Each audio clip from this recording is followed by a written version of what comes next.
Alors Marc, comment va? Ouais, ça va bien. Ça va? Ouais, ça va. La reprise n'a pas été trop difficile? Oui, un peu quand même, hein. Après, allez, un mois de vacances, ouais, c'était dur, ouais. Un mois de vacances comme ça, on prend un mois de vacances, on part? Il y avait des obligations familiales, je dirais. Ouais. Donc là-bas, arrivé en métropole, la motivation pour faire du sport là-bas avec le froid et tout, c'était dur et malheureusement, je suis tombé malade. J'ai perdu 4 kilos, donc là, pour les reprendre et retrouver la condition, c'est difficile. Marc, si je te dis Guyane, qu'est-ce que tu me réponds? Beau pays. Beau pays, joie de vivre. Après, donc, comme dans tout pays, il y a l'insécurité, mais bon, il faut passer outre et profiter de la vie. Et c'est un beau pays, il y a plein de choses à faire, plein de choses à visiter, donc on profite. Alors dis-moi Marc, depuis quand tu es en sélection en fait? Depuis quand? Senior? Enfin, les jeunes aussi? Les jeunes, ouais, j'ai fait des apparitions vite fait, d'autres non. Donc en senior depuis 2012, novembre 2012. Donc tu as connu les trois épopées, les trois campagnes. Ouais, j'ai commencé en 2012, c'était à Grenade. À Grenade, ouais. Avec un tel statut, comment te sens-tu justement dans le groupe des Yanadoko actuellement? Un tel statut, wow, je reste moi-même, hein. Il y a rien de particulier, je dirais. C'est juste qu'on a un peu plus d'expérience que les autres. Mais sinon, on est tous égaux, donc je reste à ma place. Ça sert quand même quand on a de l'expérience. Parmi les plus anciens locaux, en fait. Oui, ça sert, oui, ça sert. On sait comment aborder le match à certains moments, à quel moment il faut faire certaines choses, ne pas faire certaines choses. Donc oui, ça sert, ça sert. Dis-moi, la carrière pro, ça a été comment? T'as voulu, t'as pas voulu? Il y a un moment donné où ça n'a pas marché? Bien sûr, j'y ai pensé. J'étais même en contact à l'époque avec Bernard Lama. Mais malheureusement, ça s'est pas fait. Je ne me rappelle plus trop pourquoi, parce que j'étais jeune. Et au bout d'un moment, mon père il m'a dit, comme je négligeais les cours, il m'a dit, il faut te replonger dans les cours et assurer mon avenir. Et voilà. Alors, on rappelle que c'est Jean-Marc Edwige, hein, ton père, voilà. Puisque tu fais partie de ces Edwige footballeurs. D'ailleurs, maman, tout le monde a baigné dans le foot. Ouais. Donc, voilà. Tu étais obligé d'être footballeur finalement. Voilà. Même sans le vouloir, j'étais presque obligé. Marc, on va revenir au terrain. Au sein de cette sélection, tu as opéré tantôt milieu de terrain, tantôt arrière central. Comment justement, qu'est-ce que tu préfères comme placement sur le terrain? Qu'est-ce que je préfère? Au milieu de terrain, parce qu'on touche plus de ballons. Mais après, moi, ça ne me dérange pas. Du moment que je suis sur le terrain, arrière central ou même milieu. Il m'est arrivé de jouer milieu offensif aussi. Donc, ça ne me dérange pas dès que je suis sur le terrain. Mais je préfère le milieu quand même. On touche plus de ballons.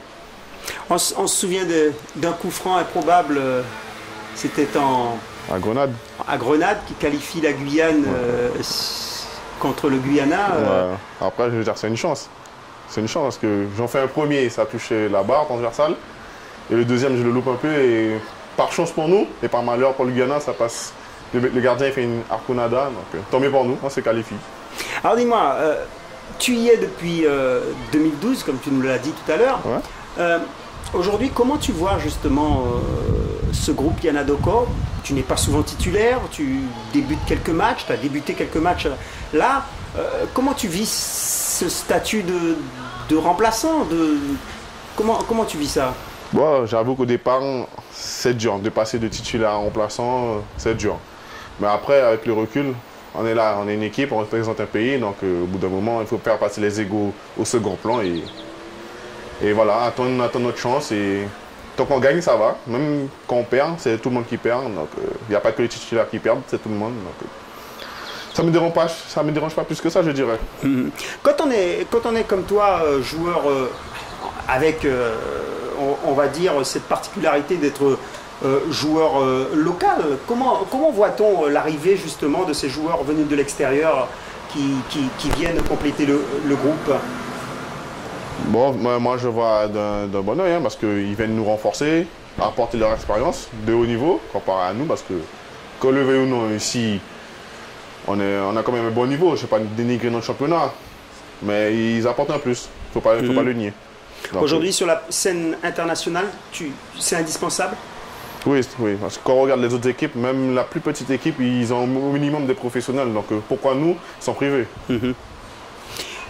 Quel souvenir t'aura le plus marqué dans cette épopée vécue en 2016 là? Ah ouais, c'est la victoire à Haïti, c'est sûr. C'est sûr. Déjà, comme ils disaient sur leur... comment dire? Sur l'annonce du match, ils promettaient le bâton. À 2-0, j'avoue que sur le banc, on était un peu éteint. Après, il y a le but de Sloan à la mi-temps. Bon, je me suis dit, bon, il y a de l'espoir. À 2-1, il y a de l'espoir. Et puis après, en deuxième mi-temps, c'était là. Comment expliquer justement ce revirement complet, total à la mi-temps là?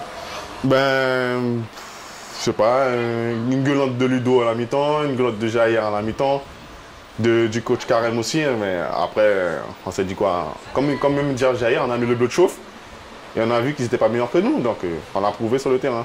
Voilà.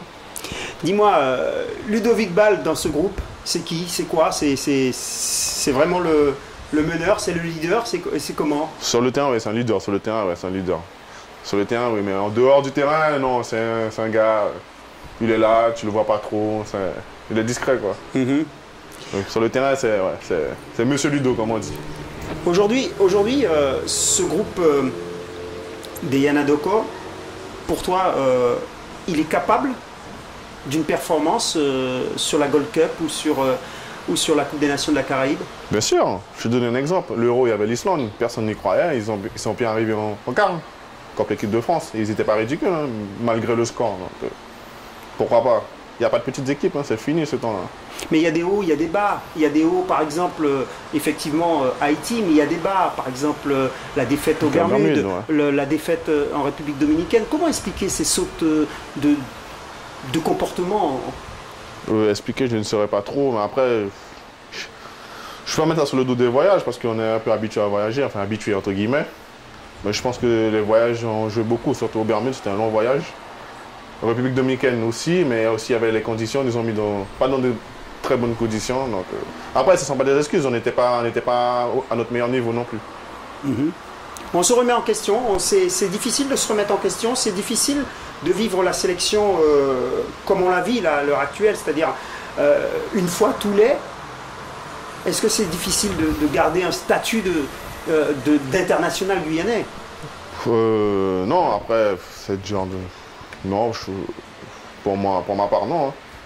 Après, comme je t'ai dit, pour moi, il n'y a pas de statut, je reste tel quel, je suis un joueur de football et que ce soit international ou au niveau local, je reste tel quel. Donc, après, il faut travailler. Alors, ces deux grands rendez-vous arrivent, Coupe des Nations de la Caraïbe, Gold Cup, faut y être? Ouais, faut y être. Il n'y a qu'une chose à dire, faut y être. Faut se donner les moyens d'y être. C'est quoi de se donner les moyens? Travailler 2 fois plus, être performant sur le terrain et puis après, c'est au choix du coach. Hein. On sera dans l'attente, comme d'habitude. Comment on vit ça? J'avoue que des fois, c'est dur, c'est dur. Tu sens le stress, franchement, c'est dur d'attendre la liste. Franchement, c'est dur. On est inquiet? Inquiet, je sais pas si inquiet c'est le mot. J'aime pas le mot en tête, je sais pas. On est stressé, je veux dire stressé. Voilà, stressé. On se demande tous les jours quand est-ce qu'elle va sortir la liste, est-ce que j'y serai, je sais pas, franchement. Comment tu l'imagines cette Gold Cup dont on parle tous là? Franchement, je sais pas, franchement je sais pas. Je sais juste que ça passe à la télé, sur une grande chaîne sportive. Et après, les coulisses ou les hôtels, etc., franchement, je sais pas. Ça fait rêver? Bien sûr que ça fait rêver. Parce que quand tu vois ce que ça passe sur une grande chaîne sportive et que toi, tu as la chance peut-être d'y être, peut-être d'y jouer, donc tu vois, ça fait rêver. Marc, comment ressens-tu la ferveur populaire? On a eu l'impression qu'il y a des matchs où, effectivement, quand on joue à domicile, le public est là, on sent ce public derrière nous. Et puis, bon, là, on est revenu d'Haïti, les Yanadoko sont revenus d'Haïti, c'était tiède. Ouais, c'était tiède, mais après, je ne saurais pas comment l'expliquer, franchement. Je ne saurais pas. Après, il y a toujours les incontournables. Ceux qui aiment le foot, ils sont là. Hein. Après, les autres, je ne pourrais pas l'expliquer, franchement, je ne sais pas.